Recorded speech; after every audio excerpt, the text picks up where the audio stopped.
Dress code ఉన్నవాడు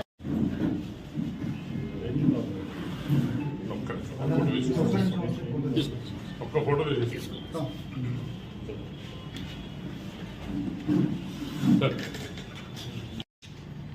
ఒక్క కొంచెం కలిసి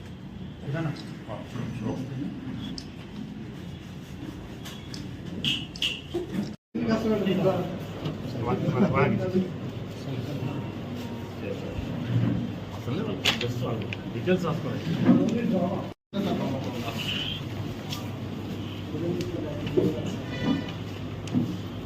సరేనా ఒకటి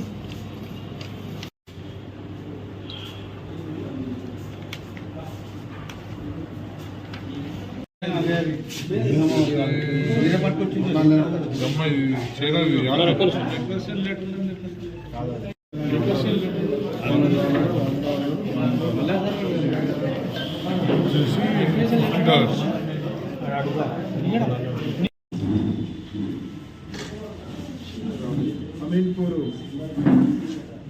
పోలీస్ స్టేషన్ పరిధిలోని లింగమయ్య కాలనీకి చెందినటువంటి లిఖిత్ పవన్ అనే అతను గత నెల 28/6/2024 నాడు అతను అరుణాచలం దైవ దర్శనం కోసం అని వెళ్ళి 1వ తారీఖు నాడు తిరిగి ఇంటికి వచ్చి చూసుకునేసరికి అతని ఇంటి తాళాలు పగలగొట్టి ఇంట్లో ఉన్నటువంటి కొన్ని వస్తువులు కొంత బంగారము దొంగిలించడం జరిగింది. దానిపైన అమీన్పూర్ పోలీస్ స్టేషన్లో కేసు నమోదు చేసి ఇన్వెస్టిగేట్ చేస్తున్న క్రమంలో మేము ఈ మధ్యన సస్పెక్ట్ అందరినీ కూడా తిరిగి వెరిఫై చేస్తూ ఉన్నాం. అందులో ఈ బొల్లారానికి సంబంధించినటువంటి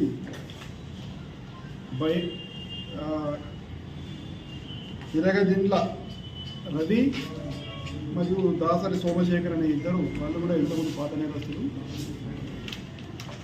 వాళ్ళవి కూడా సస్పెక్ట్ షీట్స్ ఉన్నాయి పోలీస్ స్టేషన్లో. ఆ క్రమంలో వాళ్ళను అనుమానం మీద తీసుకొచ్చి ఇంట్రాగేషన్ చేస్తే ఏదైతే ఈ అమీన్పూర్లో జరిగినటువంటి నేరంతో పాటు అంతకంటే ముందు కూడా అమీన్పూర్లో ఇంకొక 3 నేరాలు జరిగినాయి. వాటిని ప్లస్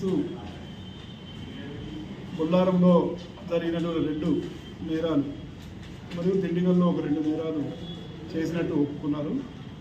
వాళ్ళ వద్ద నుండి అమీన్పూర్లో దొంగిలించబడినటువంటి ఒక 10 తులాల బంగారం, బొల్లారంలో ఇళ్లలో దొంగిలించబడినటువంటి కొన్ని డాలర్లు మరికొన్ని వస్తువులన్నింటినీ కూడా వారి వద్ద నుండి సీజ్ చేసి అరెస్ట్ చూపించడం జరిగింది.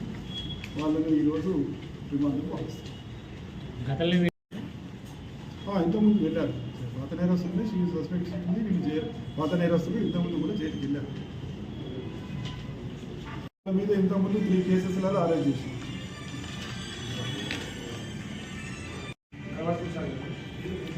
వీళ్ళని కొన్నారంలో అంటే వీళ్ళకి యాక్చువల్గా ఏంటంటే వీళ్ళ మీద పాత ఈ సస్పెక్ట్ షీట్స్ ఉన్నాయి. వీళ్ళకి ఫింగర్ ప్రింట్స్ కానీ అన్నీ మన దగ్గర ఉంటుంది. మాకు ఎంఓ ద్వారా మనం కొంత ఐడెంటిఫై చేస్తాం. అంటే ఫలానా ఎంఓ ఓడియగలుగుతారు అనే దాంతో ఆ క్రమంలో వెరిఫై చేస్తున్నప్పుడు వీళ్ళ మీద అనుమానంతో మనం తీసుకొచ్చి వెరిఫై చేస్తే ఇంకా నేరాలు. అంటే మీరు ఎలా ట్రేస్ అవుట్ చేశారు సార్? వీళ్ళిద్దరిని ఎలా ట్రేస్ అవుట్? వీళ్ళు పాత నేరస్తులు